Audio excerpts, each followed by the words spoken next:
শিৱসাগৰত শেহতীয়াকৈ দেখা গৈছে যে এটা সংঘৰ্ষমূলক এটা সাম্প্ৰদায়িক বাতাবৰণ সৃষ্টি কৰিব খোজা হৈছে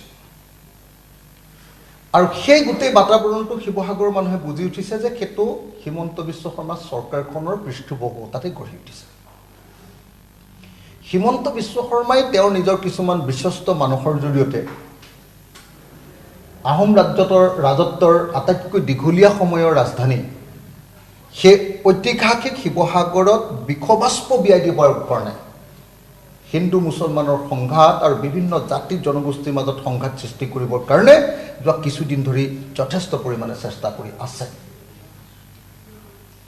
শিৱসাগৰখনক বাছি লোৱাৰ কাৰণ বোধহয় যেহেতু অখিল গগৈয়ে উচ্ছেদৰ বিৰোধিতা কৰি আছে যেটো শিৱসাগৰে গোটেই উজনি অসমৰ জাতীয়তাবাদী মানুহবিলাকক প্ৰভাৱিত কৰি আছে সেইকাৰণে কিছুমান মানুহৰ জৰিয়তে তাত হিন্দু মুছলমানৰ সংঘাত লগাব খোজা হৈছে মই হিন্দু মুছলমানৰ সংঘাত লগাব খোজা প্ৰত্যেকটো পক্ষ এই কাম নকৰিবৰ কাৰণে আহ্বান জনাইছোঁ শিৱসাগৰ প্ৰশাসনক ষ্ট্ৰিক্টলি মই নিৰ্দেশ দিছোঁ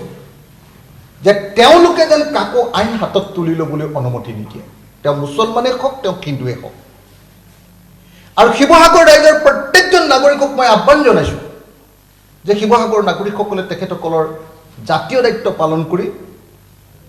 আমাৰ ঐতিহাসিক সম্প্ৰীতিক সুৰক্ষিত কৰিবৰ কাৰণে ওলাই আহক মই স্পষ্টভাৱে পুলিচ প্ৰশাসন ৰাজনৈতিক প্ৰশাসন সকলোকে এই কথা স্পষ্টভাৱে জনাই দিছোঁ আৰু সেইকাৰণে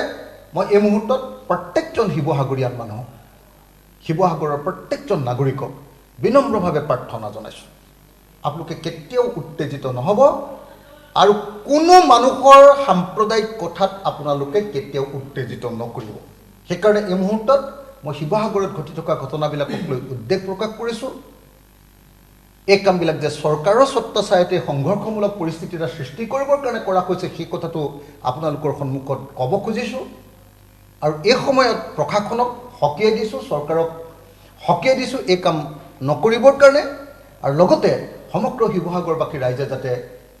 কোনো পধ্যে কোনো চেঙেলীয়া লোৱাৰ কথা মতে হিন্দু মুছলমানৰ সংঘাতত জঁপিয়াই নপৰে কিন্তু যি মানুহে বিজেপি আৰু RSSৰ হিন্দু মুছলমানৰ ৰাজনীতিত উঠা বহা কৰে তেওঁ কেতিয়াও জাতিৰ কাৰণে ভাল কাম কৰা মানুহ হ'ব নোৱাৰে